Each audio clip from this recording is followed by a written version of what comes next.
Fir. Fir. Oh. Cah, kenapa ya? Semua yang gue lakuin itu gak sesuai dengan ekspektasi gue. Udah tenang aja Fir, menghargai sebuah proses adalah terbaik yang bisa kita lakukan sekarang. Karena everything happens for a reason. Oh, iya juga sih, mungkin gue harus belajar menghargai semua proses yang ada di hidup gue. Yaudah yuk, musuh udah nungguin tuh. Katanya mau buat video. Oke.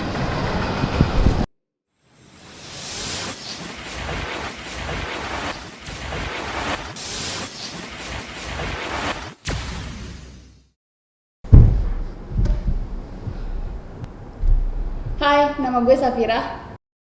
Ceritain dong pengalaman saat lo berada di titik terendah dalam hidup lo.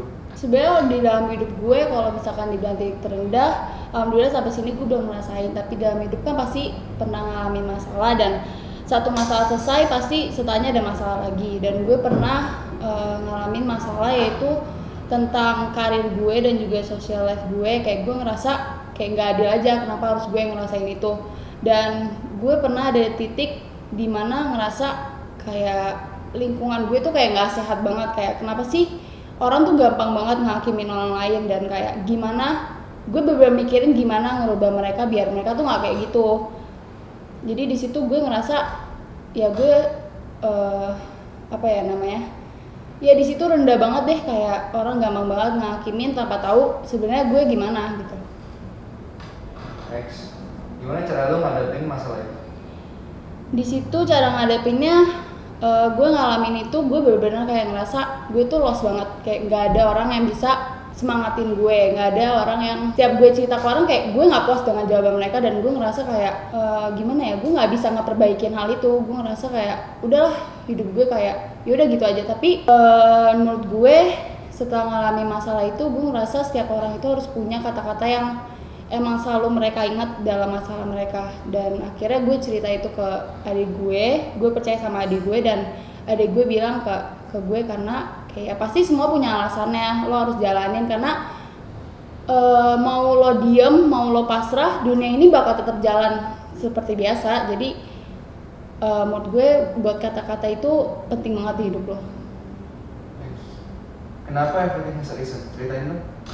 Kata-kata itu gue dapat dari adik gue, dan di situ gue mulai tersadar kalau misalkan ada masalah tetap jalanin aja, karena pasti alasannya bakal datang entah kapan. Dan dalam proses lo ngejalanin itu pasti ada hal-hal yang bikin lo tuh ngerasa lebih baik lagi. Dan gue sebenarnya sampai saat ini juga gue nggak ngerti kenapa adik gue bisa kepikiran kayak gitu, karena dengan usianya dia bisa berpikir kayak gitu. Kayak itu gue amazed aja sama dia gitu. Jadi balik lagi, penting banget buat kalian nemuin kata-kata motivasi yang bikin kalian tuh bangkit lagi kalau misalkan ada masalah. Jadi coba kita langsung tanya kita aja ya, kenapa dia bisa bilang gitu ke gue.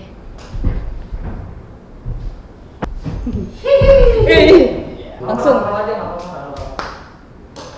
Nggak Fir, tolong di depan. Aku spill dikit nggak apa-apa ya?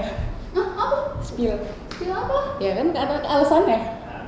Ya maksudnya kayak Vira orangnya nggak pedean banget dulu sebenarnya. Dia sampai sekarang sebenarnya nggak pernah yang kayak pede banget tuh, nggak pernah. Dia selalu kayak meragukan dirinya gitu kan. Kayak pernah pas masuk SMA itu Vira kan berhenti basket, terus dia kayak disuruh papaku untuk balik basket, tapi dia mikirnya kenapa sih gue harus basket gitu kan. Padahal kayak mama papa kan nyuruh dia balik basket untuk alasan kuliah lah, atau urusan dia sosialisasi gitu. Sebenarnya dulu sampai sekarang Vira kan tuh orangnya nggak pedean banget kan, sampai sekarang juga bener-bener nggak pede. Dia nggak pernah percaya sama dirinya gitu loh, dia bisa gini atau dia tuh kayak gini gitu. Soalnya pas SMA, dia awal SMA gitu dia disuruh sama mama papa buat balik basket. Kayak mama papa kan sebenarnya nyuruh dia balik basket kan untuk alasan kuliah, untuk alasan dia dapat beasiswa atau urusan sosialisasi gitu. Tapi pas itu Vira cuman cara pandangnya itu cuman kayak kenapa sih gue harus basket? Emang kenapa sih, kayak kalau gue nggak basket emang kenapa gitu loh. Dia cuman stuck di kemauan dia di itu doang. Kayak pas itu dia nggak mau, terus maksud aku tuh kayak Vir, cara pandang kamu tuh dijauhin gitu loh Vir. Kayak kenapa mama papa nyuruh kamu basket gitu. Mama papa bukan cuma sekedar nyuruh kamu basket untuk kamu basket gitu kan. Maksud aku tuh kayak gitu. Terus kayak ini sebenarnya bukan basket doang sih, banyak banget Vira tuh disuruh apa, dia tuh kayak ya gak mau, gue gak mau pas itu gitu. Jangan kayak dikejar orang gitu loh. Oh maaf. Soalnya nanti pasti kayak jelek nanti Oke. outputnya. Lebih pelan, tapi tadi udah bagus, tapi kayak soalnya gitu kayak. Lanjutin. Iya lanjutin aja, tapi lebih pelan lagi. Tadi sampai mana ya? Jangan kayak dikejar. Oh iya. Selain basket. Oh ya. Go.